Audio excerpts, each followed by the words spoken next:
2002년도는 한국 축구가 세계를 뒤흔든 아주 역사적인 해지요. 우리 다 기억을 하실 것입니다. 당시 한국 축구 대표팀은 뭐 지금도 비슷한 것 같은데 아시아에서는 굉장히 강팀으로 군림하지만 세계적으로 보면 유럽과 남미에 비하면 굉장히 약체로, 상대적인 약체로 평가를 받았습니다. 그래서 이제 월드컵을 한다 그러면 언제나 그 당시 우리의 목표는 16강에 오르는 것입니다. 예선만 좀 통과해서 한 단계라도 좀 올라갔으면 좋겠다. 근데 그게 쉽지 않았거든요.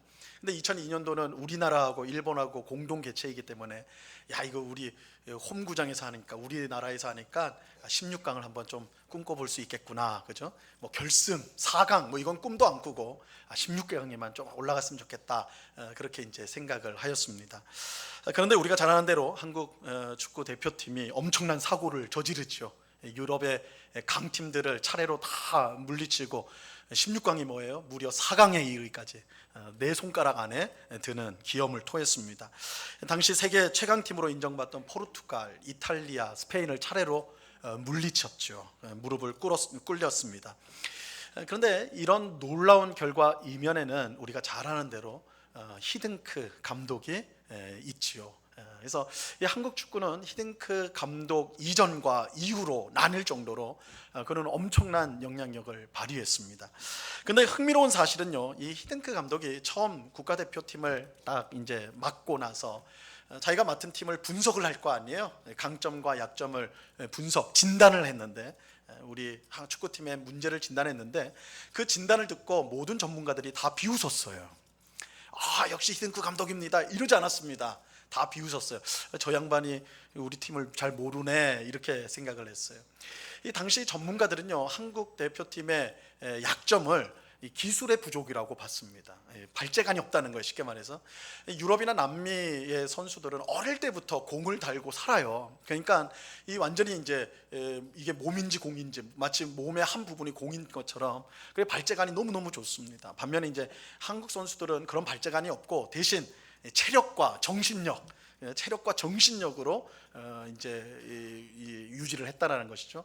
그래서 잘 아는 것처럼 한국 대표팀이 일본하고 싸울 때는 그 유명한 말 있잖아요. 지면 현해탄을 수용해서 와라, 그죠? 그런 말 하잖아요. 죽으라는 거죠. 지면 죽는다. 이 정신력, 그리고 체력, 무조건 뛰어다니는 거, 이걸 이제 강점으로 생각했거든요. 그런데 히딩크 감독이 우리 팀을 맡고 내놓은 분석은 완전히 거꾸로였어요. 우리 대표팀 선수들 기술 괜찮다, 이 정도면 된다. 대신 체력이 문제다 그랬습니다. 체력이 문제다. 이런 체력으로는 할 수가 없다. 다들 비웃었습니다. 그게 말이 되냐? 우리가 체력으로 지금까지 버텨왔는데 체력이 문제라니. 히딩크가 그렇게 이제 분석을 하고 그 다음부터는 한국 대표팀의 체력을 중시를 했어요. 그래서 아주 이제 체력을 기르기 위한 훈련을 했고, 선수들을 뽑을 때도 체력이 좋은 선수들을 주로 뽑았습니다. 우리가 지금은 너무나 유명해진 박지성 선수 같은 경우는 당시에는 무명이었어요. 무명, 21살에 아무도 알아주지 않는 그런 선수였는데, 그 선수를 발탁한 것은 체력이, 그 심장이 2개라고 그러죠. 그런 실제로 2개 있다는 건 아니에요. 그래서 그 정도로 잘 뛰어다니는, 종횡무진해서 뛰어다니는 히딩크 감독이 원하는 상이었던 거예요. 그래서 체력을 잘 훈련시키고 그런 선수들을 뽑아가지고 나갔습니다. 그 결과가 어떻게 됐어요? 놀랍게도 4강에 이르는 결과를 내게 되지요. 진단이 정확하니까 문제가 해결이 되고 원하는 목표 이상의 이 결과를 얻을 수가 있었습니다. 반대로 이 진단이 부정확하면, 이전에 한국 축구의 진단이 잘못되었던 것이죠, 그죠?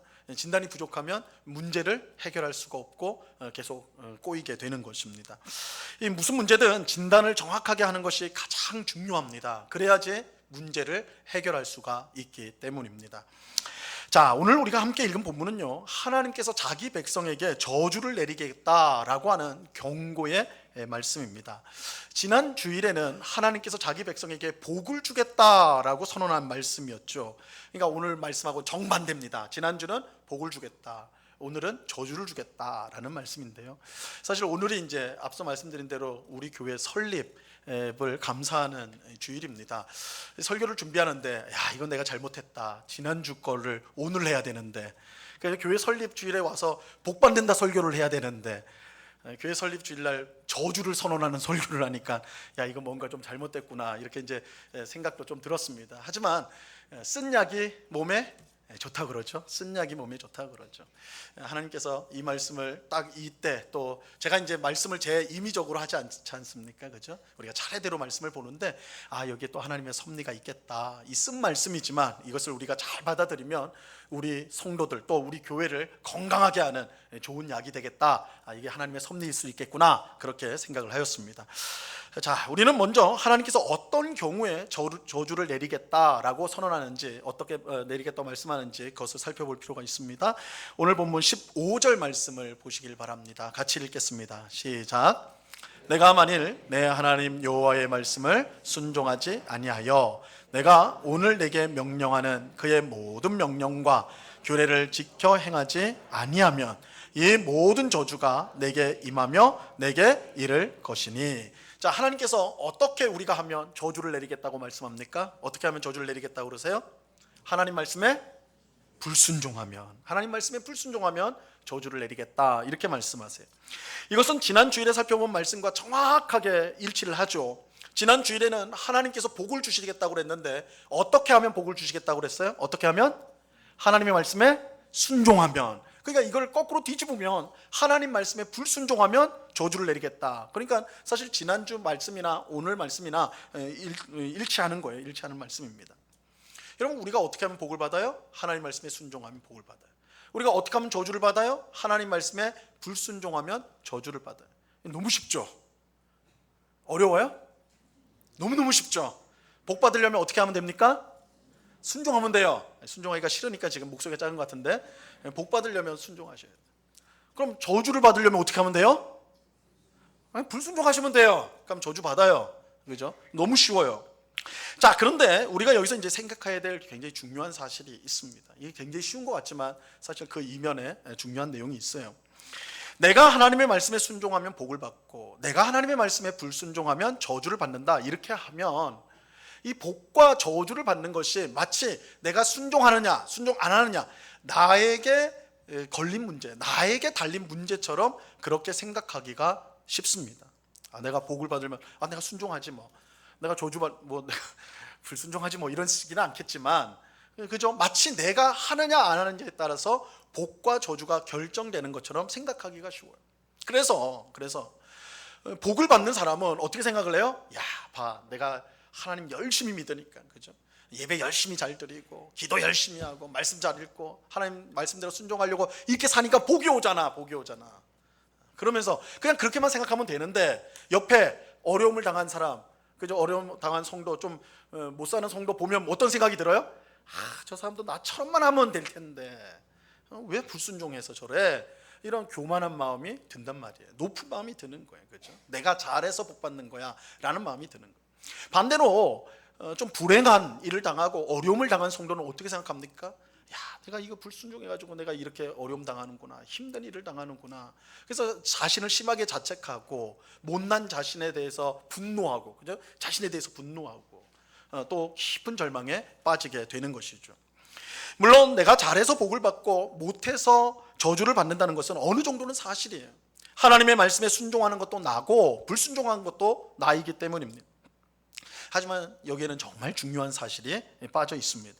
그것은 처음부터 잘하면 내가 복을 받고 못하면 저주를 받는 그런 존재가, 내가 처음부터 그런 존재가 아니라는 사실이에요. 우리는 원래 저주밖에 받을 수 없는 그런 존재였어요. 저주만 받을 수 있는 그런 존재였다는 것입니다. 여러분, 이스라엘 백성이 출애굽하여 시내산에 도착하고 거기서 하나님과 언약을 맺지요. 언약의 내용이 뭐예요? 나는 너희의 하나님이 되고 너희는 내 백성이 되리라. 거기서 하나님은 이스라엘 백성의 하나님이 되세요. 이스라엘 백성은 하나님의 백성이 돼요. 그래서 하나님이 그들에게 십계명으로 대표되는 율법을 주십니다. 이 율법을 주신 다음에 뭐라고 하세요? 이 율법을 지키면, 순종하면 어떻게 하겠다고요? 복을 주겠다. 불순종하면 저주하겠다, 이렇게 말씀이 나오는 거예요. 여러분, 이게 무슨 뜻입니까? 이스라엘 백성이 율법에 순종하여 복을 받고 불순종하여 저주를 받는 것은 단순히 그들이 잘하고 못하고의 문제가 아니라 그들이 하나님과 언약을 맺었기 때문에 그래요. 더 근원적으로 보면 하나님께서 그들을 애굽에서 구출해 내셨기 때문에 그래요. 하나님께서 애굽에서 그들을 구원하시지 않고 시내산으로 데려와 언약을 맺지 않았다면 그들의 순종과 불순종은 아무런 효력을 가질 수가 없는 거예요. 그들이 율법도 받지 못할 것이요, 율법에 받지 못했다면 순종하거나 불순종하나 있지를 않단 말이에요.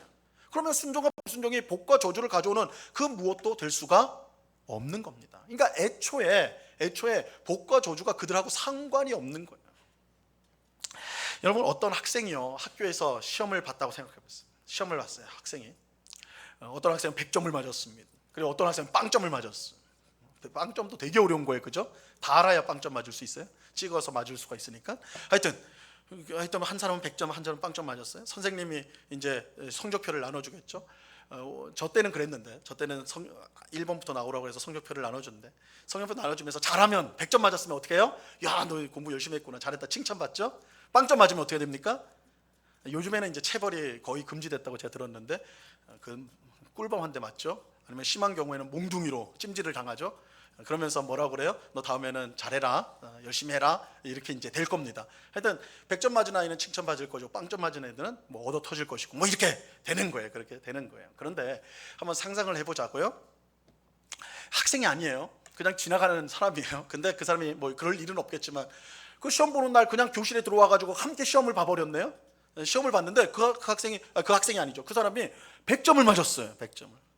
그래서 성적표가 나왔어요. 시험을 봤으니까. 그랬을 때 선생님이 그 100점 맞은 사람에게 공부 열심히 했네, 그래서 칭찬하겠습니까? 잘했다고 칭찬할까요? 어떻게 할까요? 경찰에 신고하겠죠. 이 사람 누구야? 당신 누구야? 그런 거죠. 그죠? 그 사람이 100점을 받던 빵점을 받던 상관없이 그 사람은 그곳에서 시험을 볼 자격이 없는 사람이에요. 학생이 아니니까. 그죠? 그런 애초에 100점이든 빵점이든 그 시험을 볼 자격이 없기 때문에 아무것도 거기서 뭐 칭찬이나 뭐 아니면 혼나는 거나 그거하고는 상관이 없는 사람이죠. 이스라엘 백성도 마찬가지예요. 하나님께서 그들을 애굽으로부터 구원하시고 시내산에서 자기 백성으로 언약을 맺지 않았다면 아무리 그들이 하나님의 말씀에 순종했다 할지라도 복을 받지 못할 거예요. 애초에 자격이 안 되는 거예요. 어떤 사람들은 평생 착하게 살고 남을 위해 봉사한 사람은 교회 안 다녀도 예수님 안 믿어도 천국에 간다, 이렇게 주장을 해요. 어떻습니까? 그런 말 많이 들어봤죠. 야, 저 사람은 교회는 안 나지만 예수님은 안 믿지만 그렇게 남 잘 도와주고 희생하고 좋은 일 많이 하고 착하게 살았어. 법도 하나도 안 어겼어. 법 없이 살 사람이야. 그러니까 저런 사람 천국 가야 돼. 이렇게 주장하는 사람들이 있죠. 우리 주변에 많아요, 그런 사람들. 그럼 들으면 그럴듯해요.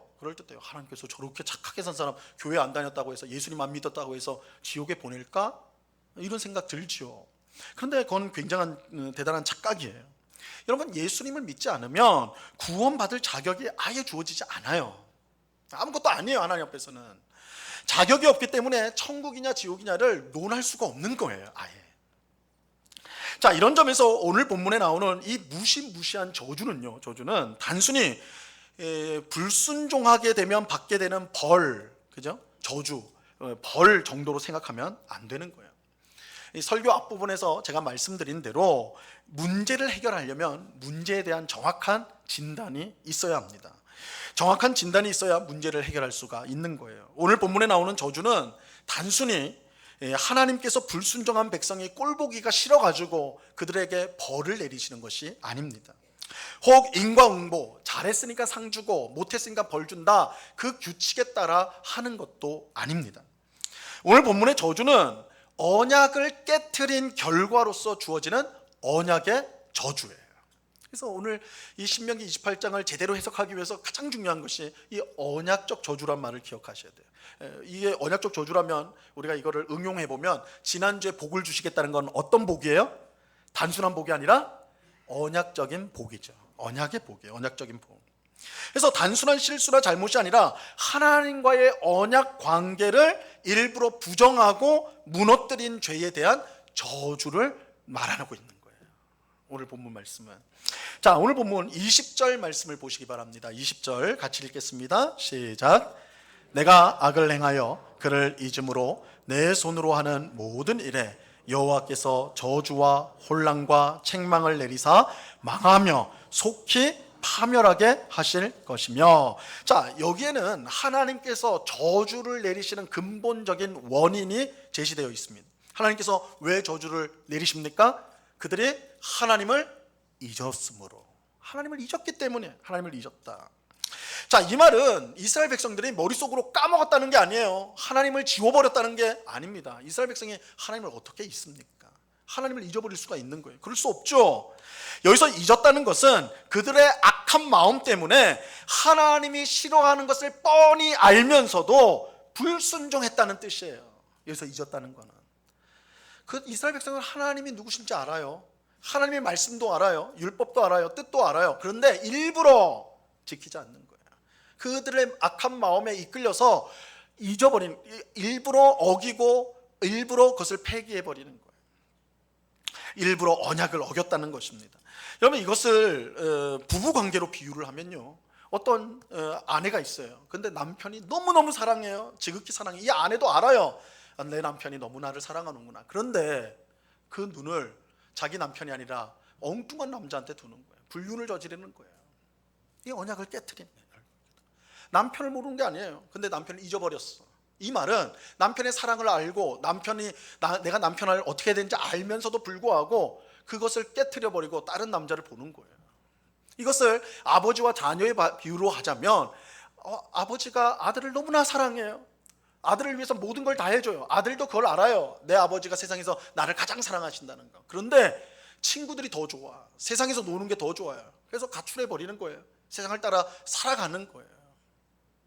이게 언약을 깨트리는 거예요. 언약을 깨트리는 거예요.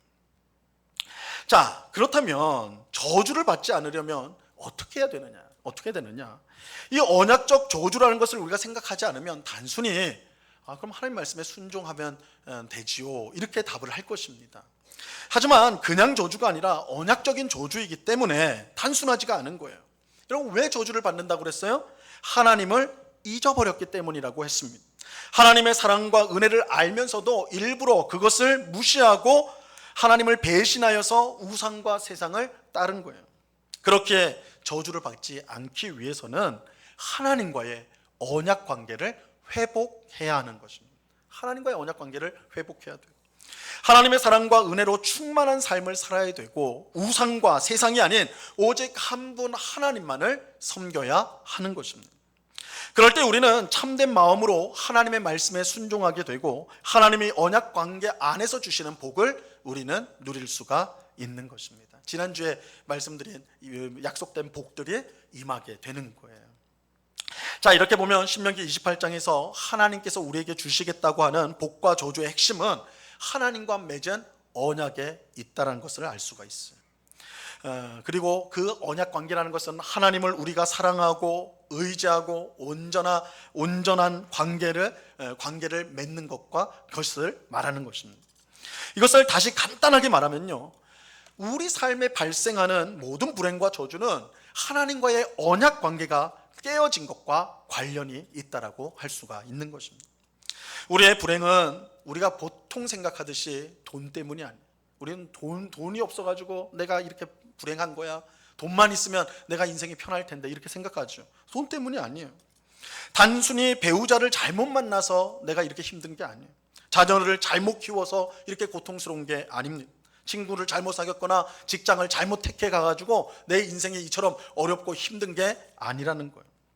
이런 것들은 표면적인 이유일 뿐 우리의 진짜 문제는 하나님과의 관계에 있습니다. 하나님과의 관계에 있습니다.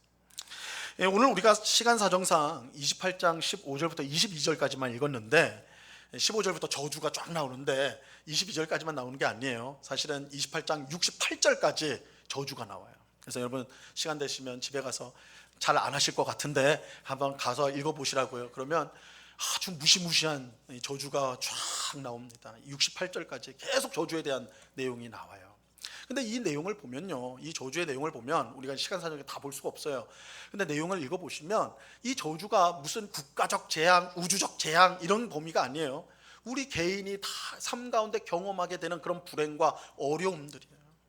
그러니까 우리가 경험할 수 있는, 현실에서 경험할 수 있는 모든 재앙들, 모든 저주들이 총망라되어 있어요.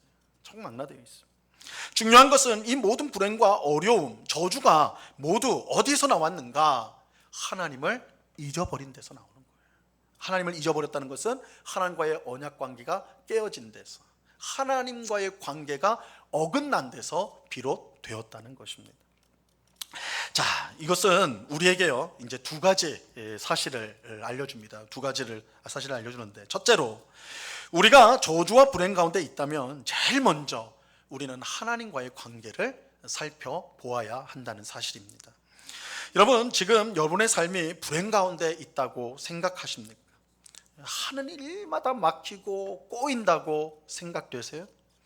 그렇다면 왜 그렇다고 생각이 되십니까? 왜 그럴까요? 어떤 사람 때문인가요? 돈이 없기 때문인가요? 아니면 여러분이 과거에 한 치명적인 실수 때문인가요? 물론 그럴 수 있죠. 그럴 수 있어요. 하지만 더 근본적인 문제가 있지 않겠습니까? 혹시 지금 하나님과의 관계가 어떤지 생각해 보셨어요? 여러분, 하나님을 예배하는 것이 기쁨입니까? 여러분, 기쁘세요? 무슨 일이든 먼저 하나님께 여러분은 기도하십니까? 무엇을 결정하고 선택할 때 하나님의 뜻을 먼저 생각하십니까? 혹시 하나님과의 관계가 완전히는 아니더라도 많은 부분 무너져 있지는 않습니까? 우리가 느끼는 불행과 저주는 사실 하나님과의 관계가 무너지고 있다는 것을 보여주는 경고등이 아닐까요? 성경은 하나님과 그의 백성 간의 관계를 선한 목자와 양의 관계로 자주 비유를 합니다. 이 대표적인 것이 시편 23편, 다윗이 쓴 시편 23편 말씀이죠. 여기에 보면 하나님의 백성인 양이 어떻게 하면 복된 삶을 살 수 있는가, 그것이 잘 설명되어져 있습니다. 우리 유명한 시편 23편 1, 2절 말씀을 같이 읽어보겠습니다. 시작. 여호와는 나의 목자시니 내게 부족함이 없으리로다. 그가 나를 푸른 풀밭에 누이시며 쉴 만한 물가로 인도하시는도다. 다윗은 시편 23편에서 여호와는 나의 목자시니 내게 부족함이 없으리로다, 이렇게 고백을 해요. 이 부족함이 없다라는 것은 덧보탤 게 없다라는 것이잖아요. 그야말로 충만한 가득한 삶이에요. 행복한 삶이죠. 여러분, 우리가 언제 불행을 느낍니까? 부족할 때. 뭔가 부족하면, 결핍이 생기면 불행을 느끼죠. 그죠? 그런데 지금 상태가 부족함이 없다라는 건 뭐예요? 꽉 찼다는 거예요. 더할 게 없다는 거예요. 그죠? 이게 행복한 삶이죠. 근데 제가 이제 이 시편 23편만 하면 어디서 읽은 글이 떠오릅니다. 아마 이게 실화인지 건지 정확히는 모르겠는데, 실화 같긴 한데, 어떤 교회에서 성경 암송 대회를 했어요. 저희도 이제 11월 달에 하곤 했었는데, 성경 암송 대회를 하는데 이제 막 각자 성경을 암송을 했겠죠. 이 사람은 시편 23편, 너무나 유명한 말씀, 은혜로운 말씀이니까 열심히 외웠어요. 열심히 집에서 열심히 했어요. 그래서 대회가 딱 되는 날 교회 가가지고 이제 하는데, 자기 차례가 돼가지고 무대에 올라왔어요. 사람들이 쫙 다 보고 있는 거 아니에요? 자, 이제 암송을 시작합니다. 여호와는 나의 목자시니 내게 부족함이 없으리로다. 잘했어요. 1절을 너무너무 잘했어요. 근데 2절, 그가 나를, 이렇게 나와야 되잖아요. 근데 잊어버려요. 새까만 이게 탁 돼버려요. 하얘져 버렸어, 머리가. 그 암송대회 하면 그런 경우들이 곧잘 있어요. 여러분들 다 아마 경험할 거예요. 그러니까 이 암송대회 하기 전에 우리가 짧게 예배드리고 암송대회 하잖아요. 그때 설교하면 여러분 표정이 아주 가관이에요. 잊어버릴까봐. 그래서 설교는 하여튼 설교 안 들어요. 다 자기 거 그거 암송하고 있어요. 어쨌든 이 사람이 그랬어요. 다 까먹은. 그래서 다시 한번 합니다. 여호와는 나의 목자시니 내게 부족함이 없으리로다. 생각이 안 나. 2절 생각이 안 나. 큰일 난 거죠. 큰일 난 거죠. 근데 이 사람이 한 번 더 암송을 한 다음에 그냥 내려갔어요. 뭐라고 하고 내려갔냐면, 여호와는 나의 목자시니 내게 부족함이 없으리로다. 내게 부족함이 없는데 내가 무슨 말씀을 더 암송하겠습니까? 그리고 내려갔대요. 내가 부족함이 없는데, 난 부족한 게 없어. 난 다 했어. 난 지금 충만한 거죠. 내려갔대요. 그냥. 정말 멋진 성도 아닙니까? 그죠? 충만함을 아는 성도 아닙니까? 그죠? 부족한 게 없어요.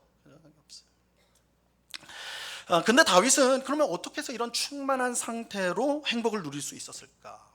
목자가 되시는 하나님께서 그를 인도하셨기 때문이죠. 여러분, 양은요, 양의 특징 중 하나가 눈이 어둡다는 거예요. 양이 굉장히 눈이 좋지가 않다고 그럽니다. 그래서 여러분 양이요 혼자서 막 돌아다니는 경우 별로 없습니다. 그러면 굉장히 위험한 경우예요. 앞이 배지 않으니까. 눈에 뵈는 게 없는 사람이 제일 무섭죠. 양도 그래요. 그래서 양은 항상 떼로 갑니다. 같이 몰려 다니는 거예요. 자기 앞에 따라가는 겁니다. 그런데 그런 양이 어디서 어떻게 좋은 풀밭, 좋은 쉴만한 물가를 찾을 수가 있냐고. 불가능해요. 양은 못 찾습니다. 그럼 양이 어떻게 푸른 풀밭에 머물 수 있고 쉴만한 물가로 갈 수가 있을까요? 선한 목자의 인도를 따르는 거예요. 양의 부족함이 없는 삶을 살기 위해서는 단 하나의 방법밖에 없어요. 선한 목자를 따라가는 겁니다. 선한 목자가 인도할 때 따라가는 거예요. 그것이 양이 부족함 없는 충만한 삶을 살 수 있는 유일한 길이에요. 하나님과의 관계가 온전하게 되면 불행과 저주가 물러가게 됩니다. 참된 행복이 가득하게 되는 거예요. 우리에게 무엇보다 중요한 것이 있다면 하나님과의 바른 관계입니다. 온전한 관계. 우리의 하나님이 되시고 우리의 신랑이 되시고 우리의 아버지가 되시는 하나님을 온전히 믿고 사랑하고 의지할 때 우리는 부족함이 없는 참 행복을 누릴 수가 있는 것입니다. 여러분 지금 불행 가운데 있습니까? 풀리지 않는 문제로 계속 그 문제가 꼬여서 어려움을 당하고 있습니까? 저주가 내 삶에 가득하다라고 그렇게 생각하고 있나요? 먼저 하나님과의 관계를 점검하시기를 바랍니다. 하나님과의 관계를 점검하셔야 돼요. 하나님의 사랑과 은혜를 구하며 살고 있는가? 아니면 세상이 주는 편안함과 안락함을 구하며 그렇게 살고 있지는 않은가? 하나님의 말씀에 순종하고 있는가? 아니면 세상이나 또한 우상의 말에 귀를 기울이고 있지는 않은가? 하나님과 점점 더 내가 가까워지고 있는가? 아니면 하나님과 점점 더 멀어지고 있지는 않은가? 우리 인생의 모든 문제의 근원에 하나님과의 관계가 있다라는 것을 꼭 기억하셔야 합니다.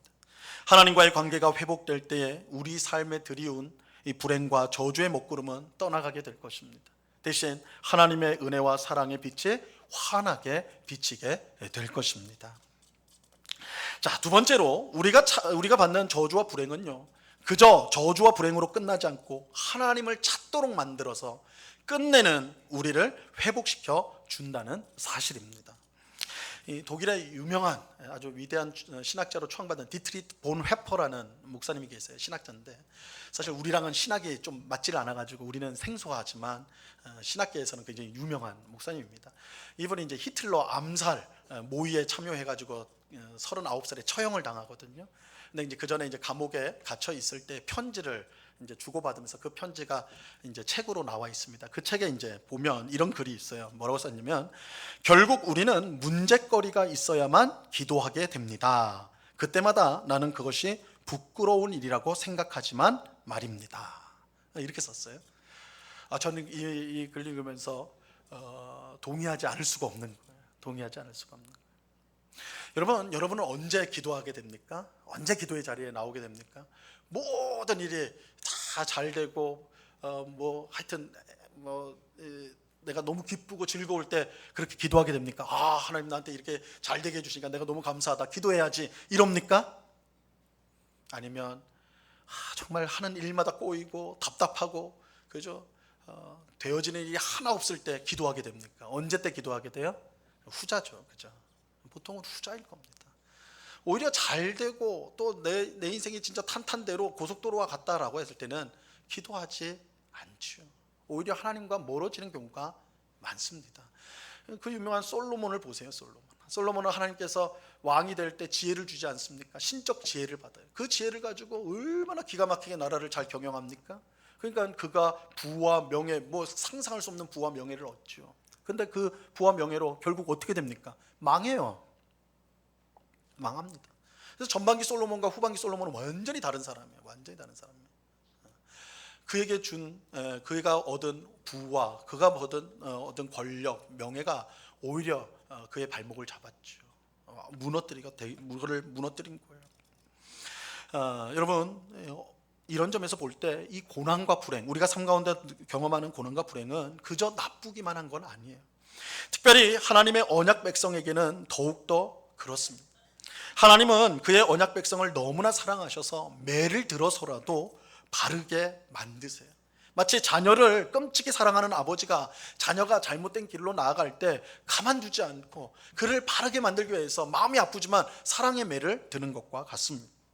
그래서 시편 기자는요, 고난당하는 것이 내게 유익이다 아예 대놓고 말을 해. 고난이 내게는 유익이다, 고난이 내게는 플러스다, 고난이 내게는 꼭 필요하다, 이렇게 말을 해요. 시편 119편 71절 말씀입니다. 같이 한번 읽어봅니다. 시작.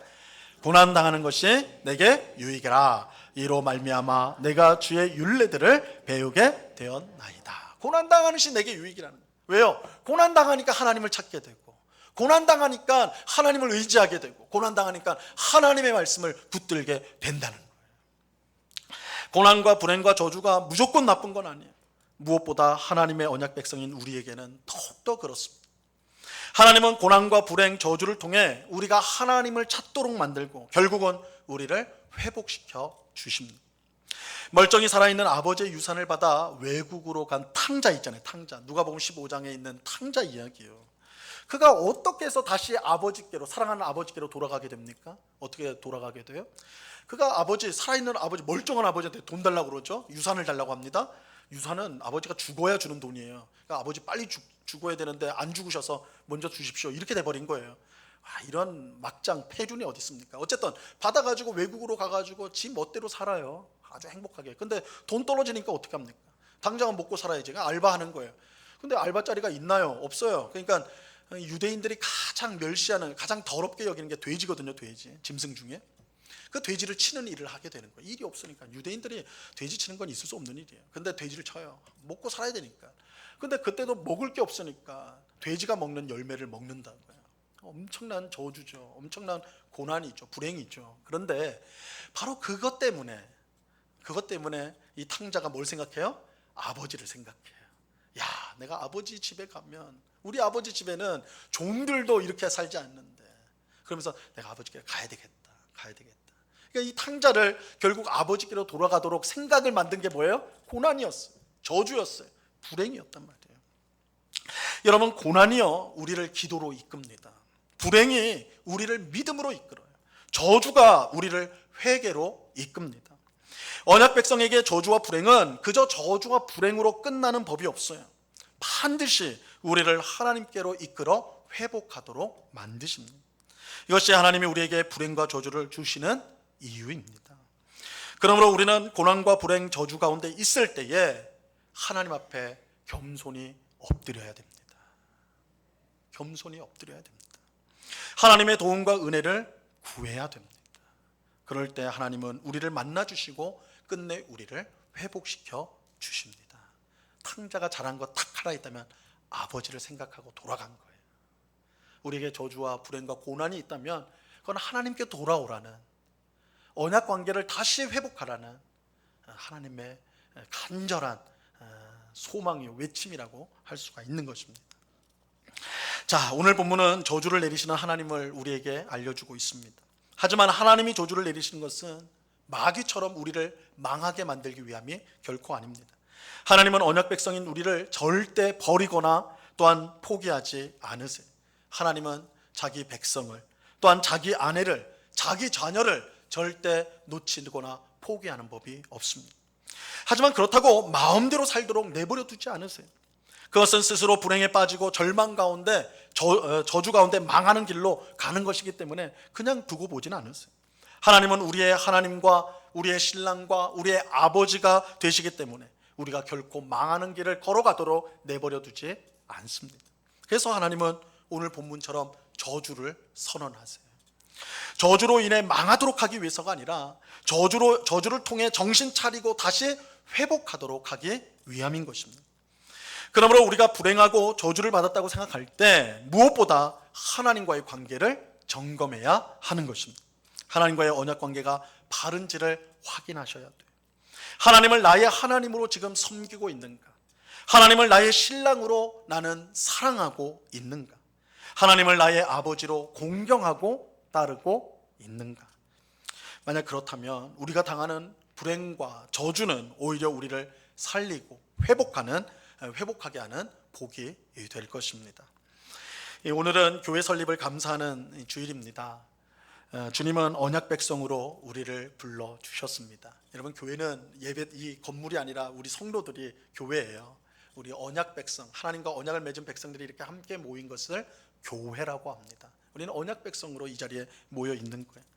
언약 백성이 하나님을 사랑하고 섬기고 따를 때에 하나님은 지난주에 말씀하신 것처럼 정말 풍성한 복을 내려 주실 것입니다. 하지만 그렇지 못할 때 불행과 저주가 임할 수 있습니다. 하지만 이것은 하나님께로 돌아오도록 하기 위해 주시는 것입니다. 이것을 우리가 기억하고 우리 모든 응곡교회 성도는 항상 하나님과의 바른 관계를 유지하는 그 일에 힘을 기울여야 할 것입니다. 오늘 우리가 무엇보다 중요시 여겨야 될 것이 하나님과의 바른 관계다. 하나님과의 관계가 바른 성도들이 모여있는 이 교회가 그야말로 하나님 보시기에 가장 복된 교회요, 이 세상에 휘둘리지 않는, 오히려 이 세상을 변화시키는 그런 강한 교회가 될 수 있는 것입니다. 오늘 주신 말씀을 우리가 잘 생각하면서 내가 하나님과의 바른 관계 속에 있는가, 혹 내가 지금 여러 어려움 속에, 불행 속에, 저주받은 것 같은 그런 상황 속에 있다면 내가 하나님과의 관계가 바른 것인가, 그것을 먼저 점검하고 하나님 앞에 엎드려서 하나님의 은혜를 구하는 우리 모두가 되어야 할 것입니다. 그럴 때 하나님은 반드시 우리를 회복시키시고 우리를 복된 자리로 세워 주실 것입니다. 이 은혜를 누리는 오늘 우리 모든 성도들이 될 수 있기를 우리 주님의 이름으로 간절히 축원합니다. 기도하겠습니다. 참 좋으신 아버지 하나님, 감사합니다. 오늘 주님께서는 우리 모든 언약 백성을 향하여 저주를 선언하십니다. 이 저주를 선언하시면 우리를 망하게 하기 위해서가 아니라 오히려 우리를 살리기 위해서입니다. 주님, 우리는 그 놀라운 사랑, 그 놀라운 은혜를 받았음에도 불구하고 항상 세상 일 좋아해서, 눈에 보이는 것을 좋아해서 등을 돌리는, 배신하기 쉬운 저희들입니다. 하나님은 그런 우리를 향해 저주를 선언하심으로써 너희가 잘못된 길을 가지 않도록 내가 반드시 너희를 잡아주겠다 말씀하십니다. 하나님과의 바른 관계를 회복하라고 말씀하십니다. 오늘 이 말씀을 우리가 분명히 우리 마음에 새기고 순종함으로 언제나 하나님과의 바른 관계를 통하여서 하나님이 주시는 풍성한 삶, 부족함이 없는 삶을 살아가는 주의 백성들이 다 되도록 주장하여 주시옵소서. 혹 지금 불행과 저주와 어려움 가운데 놓여져 있는 주의 백성이 혹 있다면 하나님 앞에 엎드리게 하옵시고 하나님과의 깨어진 관계가 있는지 그것을 살피며 그것을 회복함으로 하나님께서 다시 회복시키시고 복되게 하시는 것을 경험하도록 주장하여 주시옵소서. 우리 응곡교회가 그런 언약 백성, 정말 하나님과의 바른 관계를 맺은 언약 백성으로 인하여 모든 성도들이 그런 언약 백성이 되므로 더욱 하나님을 기쁘시게 하는 교회로 성장해 갈 수 있도록 인도하여 주시옵소서. 우리 주님께 감사하며 예수 그리스도의 이름으로 기도드리옵나이다. 아멘.